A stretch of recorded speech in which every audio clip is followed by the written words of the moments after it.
आज दिनांक 15 ऑगस्ट 2026 रोजी पांचाळ सुतार बहुउद्देशीय सेवा संस्थाद्वारा स्वातंत्र्य दिनानिमित्त ध्वजवंदना देण्यात आली। यावेळी राष्ट्रगीत गात तिरंगा ध्वजाला सलामी देण्यात आली। संस्थेचे अध्यक्ष माननीय श्री पंडितराव देवीकर, श्री सुरेंद्र निलटकर, श्री अरुणराव वेरुळकर, श्री ज्ञानेश्वरराव बाळापुरे, श्री दिगंबरराव हिवरकर, श्री रमेशराव लुडेकर, श्री विष्णुपंतजी वल्लवटकर, श्री उमेश आणशिलकर, श्री गोविंदराव बोरकर, श्री गजाननराव तांदुळकर, श्री मधुकरराव घोटेकर, त्याचप्रमाणे विश्वकर्मा सुतार प्रबोधन मंडळाचे अध्यक्ष श्रीय मनीष कांडलकर, श्री उमवेंद्रजी वाटुळकर तसेच समाजातील प्रतिष्ठित नागरिक व सुतार बांधव बहुसंख्येनं या कार्यक्रमास चर्चासत्रात उपस्थित होते।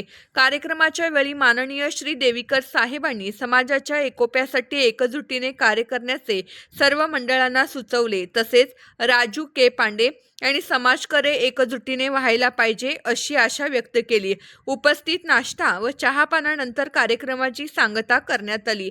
या बातमीचा आढावा घेतला city India Marathi news channel प्रतिनिधी राजू नानोटकर, सिटी फाउंडेशन विदर्भ अध्यक्ष Gajananrao Tandulkar, city Indian Marathi news channel अध्यक्ष Tukaram Sutar Sangli, city India Marathi news channel उपसंपादक विजयकुमार देशपांडे, सिटी फाउंडेशन महाराष्ट्र पुणे। बातम्या व जाहिरातीसाठी संपर्क क्रमांक 9604734444। पांचाळ सुतार बहुउद्देशीय सेवा संस्था नागपूर 340 सीनू सुभेदार संत तुकाराम चौक हुडकेश्वर नागपूर।